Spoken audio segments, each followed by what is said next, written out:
Senator Trillanes. Mr. Chair, ang claim po kasi niya ay yung mga pinesent po kanina ay galing sa drug money, yung mga pumasok dun sa accounts ng dating Pangulo.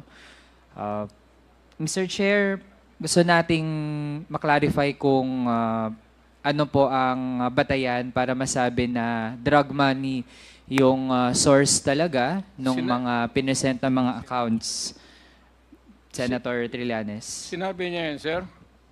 Mr. Chair, I'm addressing my question to Senator Yes, because Trillanes. kung sinabi niyan, I'll file charges against him.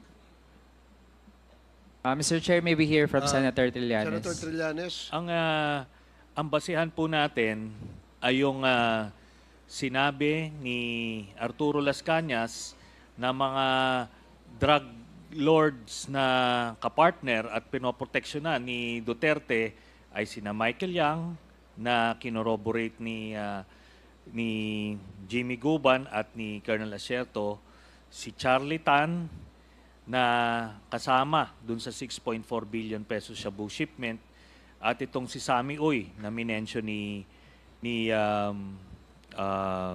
Arturo Las Cañas. Ang ano po, nung tinignan po namin yung bank accounts, yung records na present ko po kanina, Mr. Chairman, tinignan namin na may mga pumasok na manager's checks na in-encash nila, no? The whole family, no? Ay galing kay Mr. Sammy Uy. Tapos tinignan namin yung 6 months interval. Apat na cheque every 6 months, October and April nila ini-encash. At lumalabas, nagdidibidendo ng roughly 40 to 50 million pesos every 6 months. Nako, I'd be very interested kung anong negosyo ang nag-yield ng ganon. Pero yun po ang lumabas dun sa aming pag-aaral.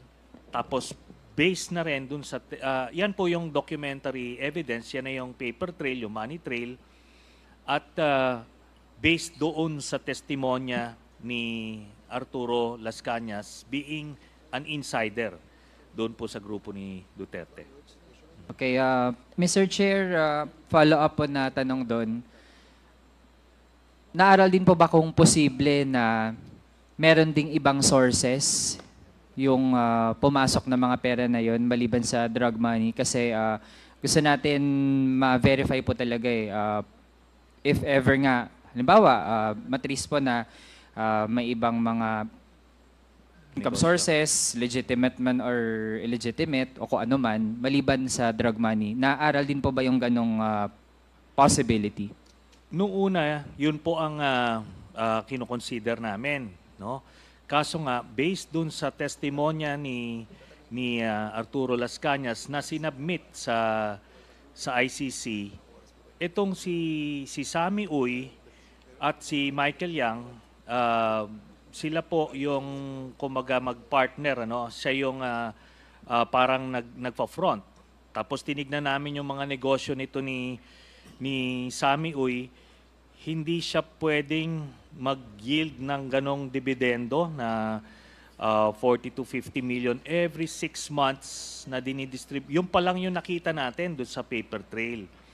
Tapos doon sa sinabi niya na ilang instances doon mismo sa isang Shabu laboratory, doon sa involvement nito ni Sammy Uy, lumiwanag po sa amin na drug-related yung mga pumasok na pera dito kay Mr. Duterte. Kaya nga, pinoproteksyonan niya ng todo. Nakita nyo, di ba? Ayaw pumirma ng waiver kahit ito na, sasabihin niya, babawiin niya because ando doon lahat ng sikreto. And sabi ko nga, na-validate na po ito ng Anti-Money Laundering Council through the Ombudsman na nakakuha rin ng same set of documents. Then, ultimately, in an impeachment court and the criminal court, lalabas po yan no? Lalabas po yung mga ganyan kasi may mga exemption sa bank secrecy law yung itong criminal investigations sa korte. Yun po, Mr. Chairman. Thank you, Mr. Chair. I respond. Mr. Chair, I have Alam mo, other it's questions. taking eternity Gusto ko for, munang i-address Sandali lang. dire-diretso kay 1 minute Senator suspension. Llanes. Tamaan eh.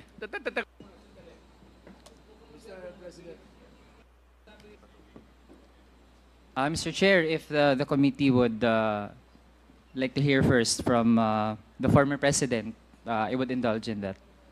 Ano mo, bawal yan to reveal a bank account, even piso lang yan, or 1 billion. Ano mo ba yan? You make it public here. Hindi mo ba alam that I could charge you for that alone? That single statement, I can send you to prison. I guarantee you. Hindi mo ba alam yan? Mr. Chair, if our resource person is done, hindi po tayo nathi-threaten doon. And Hindi in fact, Mr. nathi-threaten. Chair, Produce pinakinggan the na po natin. document. Mr. Chair, I have the One floor. minute suspension again. Big- Very short. Yes, actually, Mr. Chair, marami pa akong mga tanong. Tapos sabi nga rin naman po kanina, pwedeng hanggang 2 a.m., 5 a.m. tayo. Bakit ba yung kamay mo Actually, sa Mr. sasayaw? Chair, ako, kaya din naman natin yan, lalo na nung mga budget hearing, araw-araw ganun yung mode natin. Kaso lang, Mr. Chair, based sa sitwasyon po ng ating resource person, kahit na actually ay bibigyan ko rin naman siya ng panahon para makapagsalita. Gusto ko lang na ma-establish muna yung mga punto natin through our questions sa ibang mga resource person kasi po hindi lang naman po ang dating Pangulo ang ating resource person pero parang siya nagsasayaw po yung kasi kamay yung mo. nagmamadali, Mr. Chair, at tingin po natin hindi na conducive to the point na tinithreaten po tayo, pananampal, pagmumura.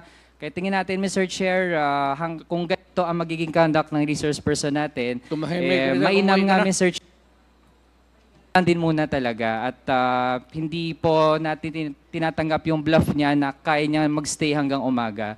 So I'm actually willing, Mr. Chair, if the committee would want, I can pause with my questions and I'll let the committee decide, Mr. Chair. We continue. Huwag ka namang madali.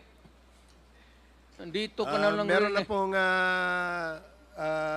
Mr. na-wrap up Chairman, na po at meron na pong meron tayong pending motion. So, pending motion na ito pong hearing na ito, itong pandinig na ito ay temporarily ay isususpindi natin, no? At ipagpapatuloy natin to sa November 21st.